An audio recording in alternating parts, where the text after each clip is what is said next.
first of all, I'll relate everything to Joan for a moment. Joan's my third cousin, and that means all our siblings, 5 of them are the same, so I'll just use the name Joan. Speak up a bit if you can, please. What's a third cousin? Well, Eli and Elizabeth had one boy and one girl. They were brother and sister. Their children are going to be cousins. When their children had children, they're second cousins. When their children had children, they're third cousins. And there's probably fourth cousins in this room too, if there are. If you hear the expression once removed, that means we're a generation displaced. So me and Brendan are third cousins once removed.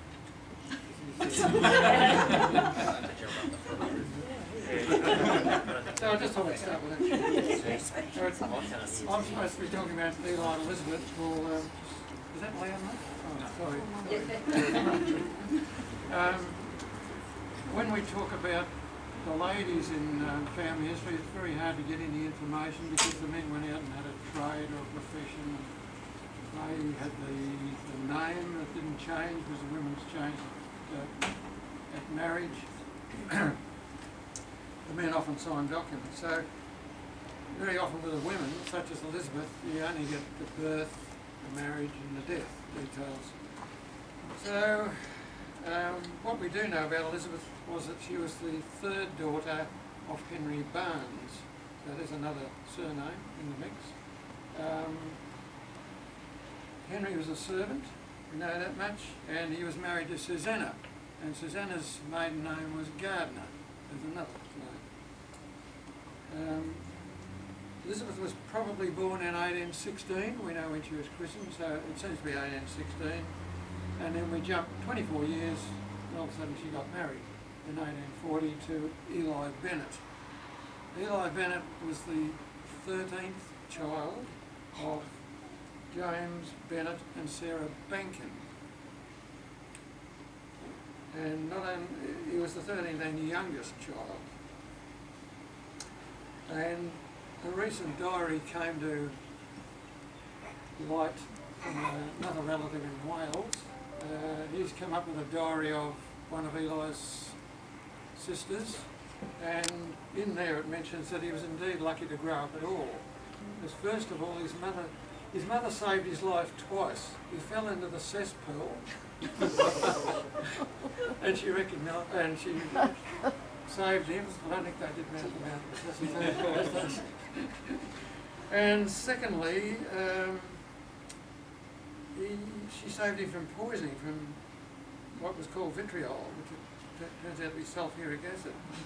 And in that occasion, she poured lots of castor oil into his mouth. So he might have made a decision that say, should I live or should I die? If you ever tasted castor oil, it's not good. Going ahead again a few years, at the age of 40, Eli and Elizabeth both migrated to Australia. They took a ship, the sailing ship Suffolk, sailed out of the River Thames in London, and with them there was actually a party of 7, not just, I've forgotten their children. Eli and Elizabeth had 2 children, Emma and Henry, and they were both in early teenage when they left. But there were 3 other people with them. There was one of Eli's sisters, Amelia Reed. She was widowed at this stage and brought along with her an adult son and daughter. So the 7 of them took off as a family unit for Australia. According to one of Amelia's descendants, Trixie Reed, in the Bay of Biscay off France, I'm in Melbourne. I've adopted the just accents since I went to Adelaide. I'll try and say Blanche, not Blanche. When they got to the Bay of Biscay, there was a violent storm, and before they could secure all the sails, one of the masts broke, and Amelia's son William, who was a builder by trade, fancy that, helped erect the temporary mast as the ship's carpenter was injured in this storm. The mast was repaired in France and the voyage resumed. And I quote Trixie here, "They landed at Geelong and went to Ballarat in the wake of the gold rush.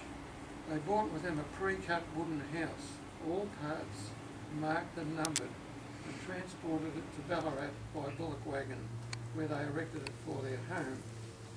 The boards were tongue and grooved, the tongue being of hoop iron, so that bush rangers and thieves could not cut through the walls.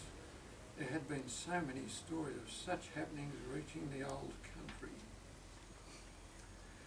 Eli was also said to have, and I quote again, imported iron houses in sections, some of which were in existence at Ballarat until 1926, according to his grandson Alfred Henry Eli Bennett.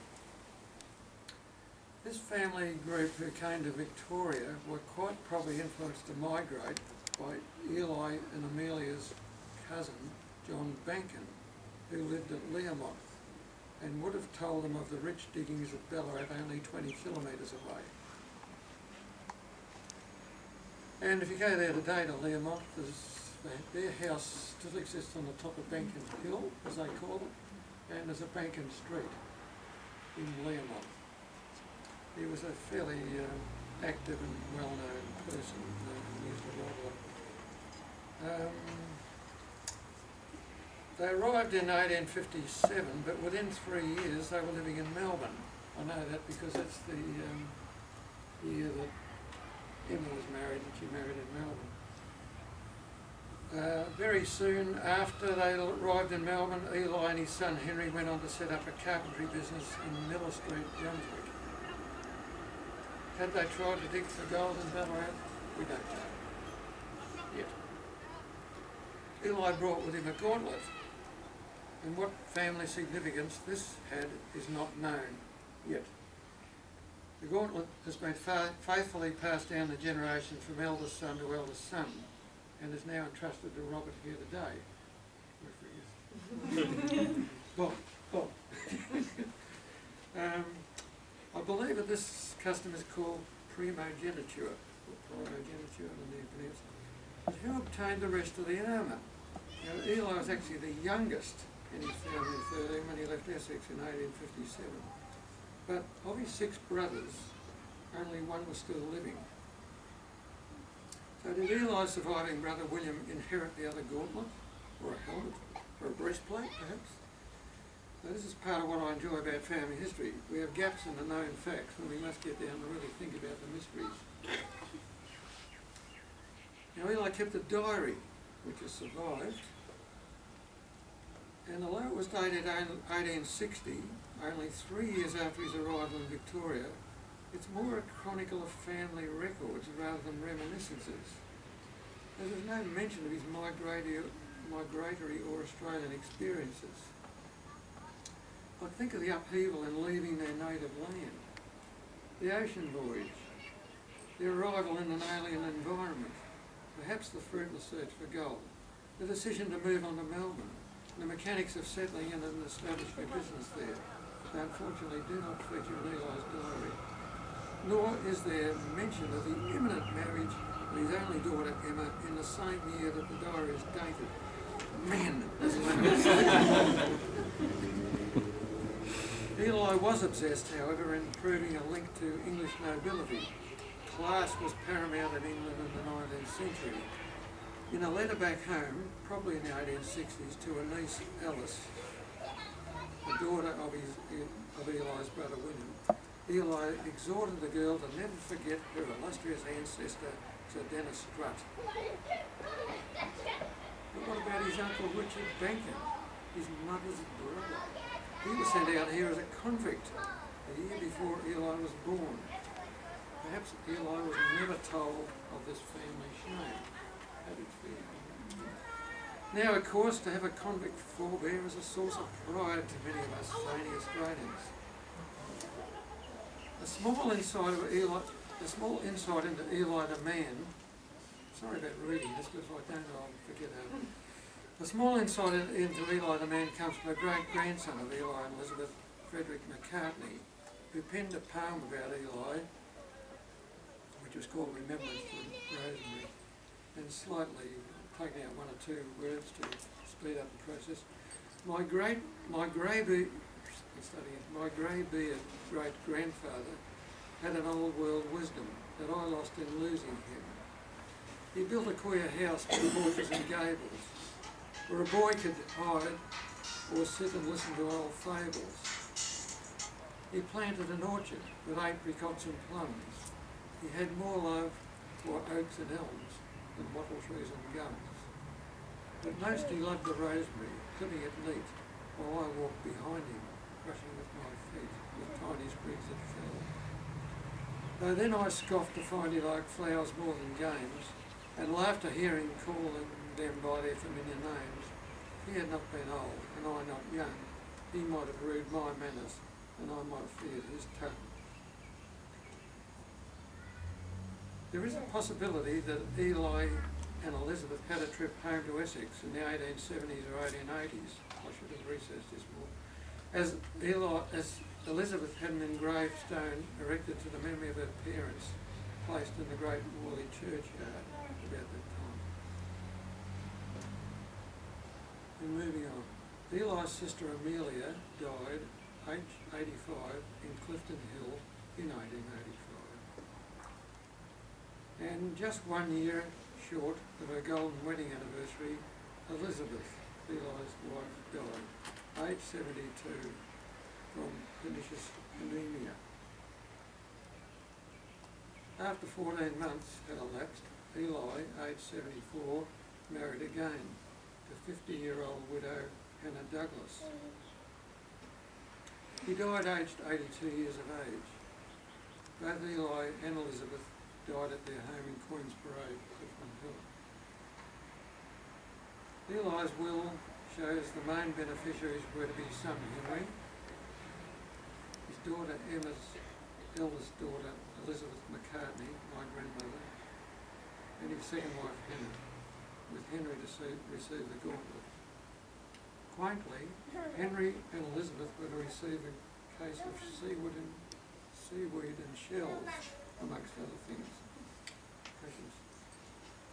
At the time of his death, Eli also owned a property at 296 Drummond Street, Carlton. On the death of his second wife Hannah, his will directed that 5 granddaughters, all Emma's children, were to be beneficiaries. You could do that in those days. You could sort of project forward with your will and ignore the women in between and push it down the line. Hannah Bennett, Eli's second wife, died at her eventual home at Upper Beaconsfield in 1907. She was aged 67 and buried in the same grave as Eli and Elizabeth in the Melbourne Cemetery and alongside Eli's sister Amelia.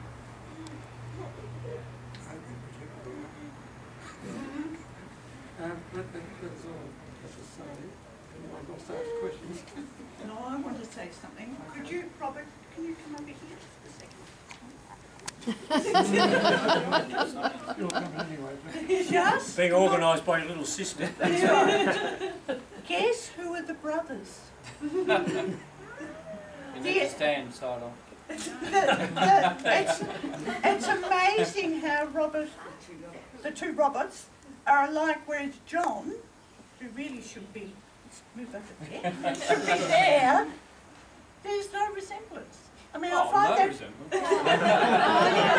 Just think you see that similarity though. We've all got the nose, Joan. Yes. I mean, I think that it was really noticeable when Bob was talking and Robert was sitting over there. And when you looked at them, how similar. In fact, so there must be some Bennett something there. Anyway.